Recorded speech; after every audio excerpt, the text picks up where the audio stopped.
It's my pleasure to have Sarah here with me today. Sarah is an 8-time Emmy Award-winning reporter, 5 p.m. anchor at KOMU-TV, an NBC affiliate station for Mid-Missouri. Sarah also serves as adjunct faculty for the University of Missouri School of Journalism. So Sarah, let's travel back in time for about 2 months to July. Was it love at first sight for you and Google Plus Hangout? It was. The way we were introduced to Hangout was we decided to open up a laptop on the news set and let our viewers see behind the scenes of a newscast and interact with us face to face. And, you know, Twitter and Facebook are great for viewer interaction, but interacting with someone face to face takes viewer engagement up to just a whole nother level. And so as soon as we opened up that Hangout, we realized that, you know, this is something that needs to be a regular part of our newscast. So did it take a lot of convincing for you to convince the bosses at KOMU TV, or actually get the technical stuff ironed out? We have a very talented technical staff here, and I call them magicians because anything we send their way, they're able to MacGyver and get it worked out. So they are the true talent at the TV station.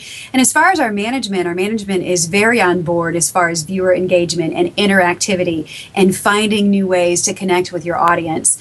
So it did not take a hard sell at all. Matter of fact, I just asked our news director, Stacey Wolfel, hey, what do you think if we opened up this laptop on our news set and, you know, let viewers see behind the scenes of the news? And he said, sure. And then, you know, there wasn't really any formal discussion about it.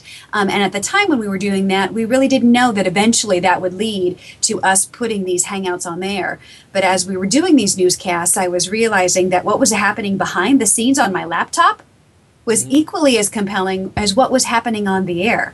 You know, our viewers were listening to the news stories and they would make a comment about them. And they were doing fun things in their living rooms or in their backyard pools. One guy was making tacos from Jefferson City while I'm reading the news.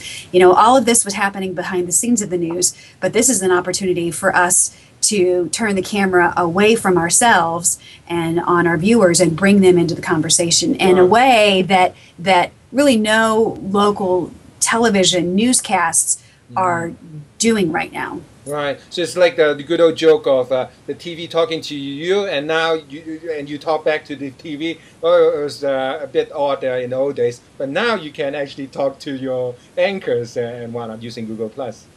You can, absolutely, and the anchors are here at our TV station are excited about that prospect because we find, number one, we get great news tips from our viewers.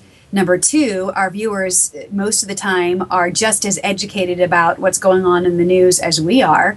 And a lot of times they are breaking news to us that we haven't heard yet because they have all of these resources online that they're also, you know, pooling stories as well. So it's great to bring more voices in the conversation. The more voices you have, the more informed your newscast is going to be. So we're excited about this newscast being highly informative. Right. So was it technically challenged to set things up in the beginning of using Hangout?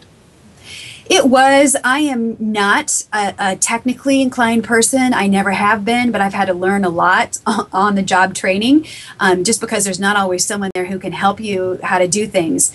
So, you know, we had to find a program that would allow us to stream our laptop in order to stream what was in the Hangouts to bring it to a larger audience than just the 10 people in the Hangout.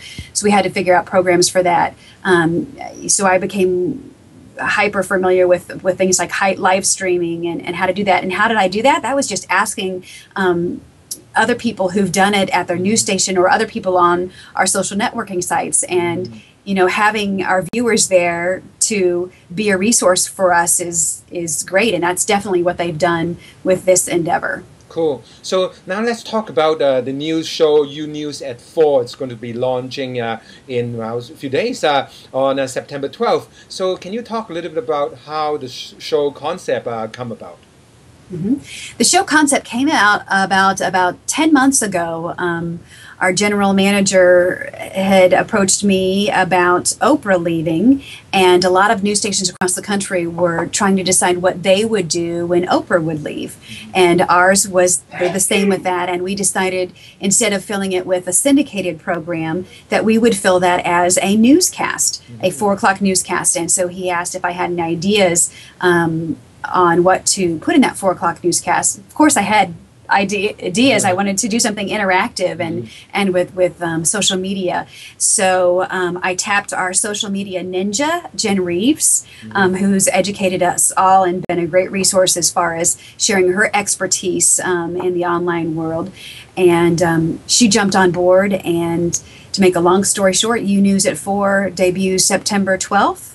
And it's going to be an interesting concept and an interesting experiment in new ways to engage viewers. So what are some of the segments going to be on the show? The segments, some of them will be to be determined by our viewers, because obviously the show is about you. So our viewers will determine some of the segment about you, about some of our segments.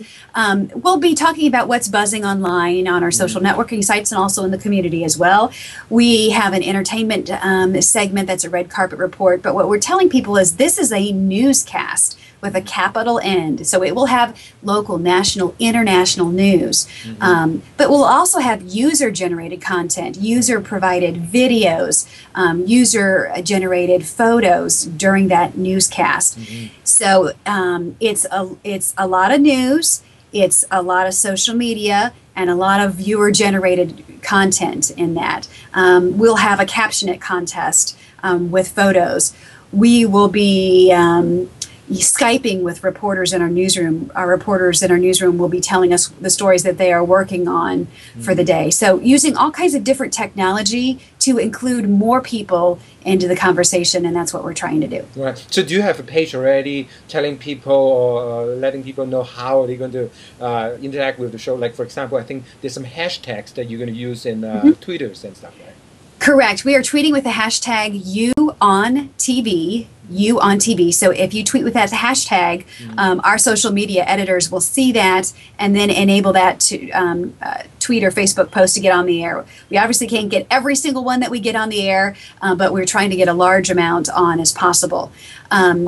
Viewers can also, you don't have to be high tech to contribute to this conversation. And so I tell people that if they want to write something on a paper napkin and give it to us, definitely we can share that sentiment on the air.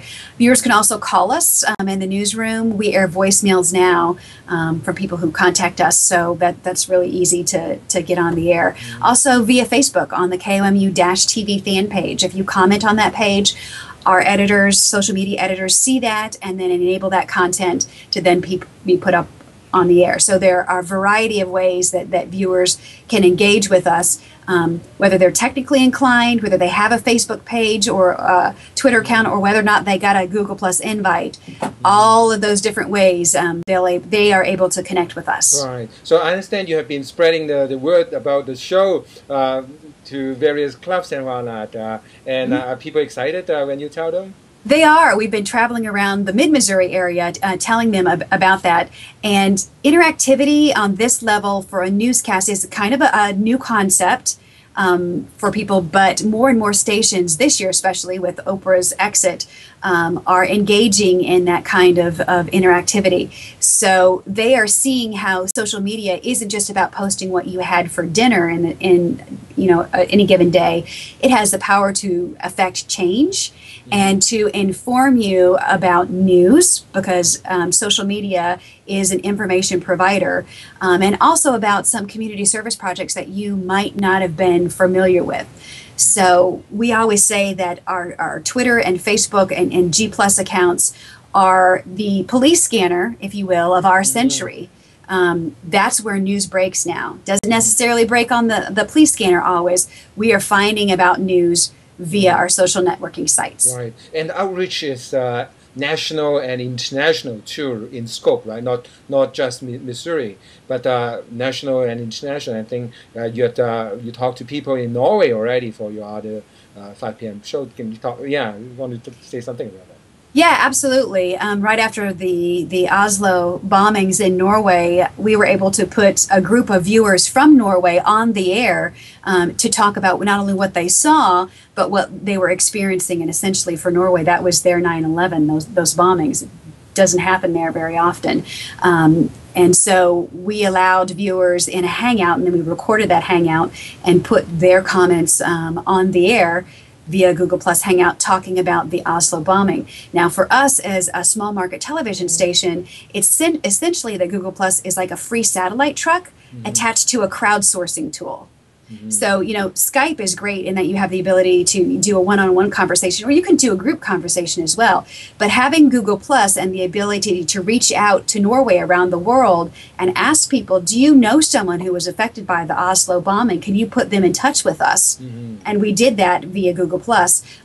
You were able to connect with people horizontally and tell their stories, because it's essentially a satellite truck attached to a crowdsourcing tool, or you have viewers on video speed dial attached to a phone book. That's another way to describe it. Yeah, in fact, the users or the viewers of your show, once they get a hang of what this is like, and they can actually use this tool in their own life to connect to relative, friends, and people from around the world, right? Absolutely. And, we're already using that for meetings now. A lot of people are using Google Plus for meetings, for concerts, to talk about photography tips. Telemedicine has been using this kind of situation for a long time. There's been stories that have come out, too, with multiple doctors now coming in G Plus Hangouts to consult about a case. The possibilities of this technology are going to be really exciting to watch, not only for news stations like myself, but for out in the community when it eventually goes public. Right. Well, thank you very much, Sarah, for doing this interview with me. Absolutely, Kempton. It's always my pleasure, and I appreciate your conversation and your connecting with us as well. Thank you.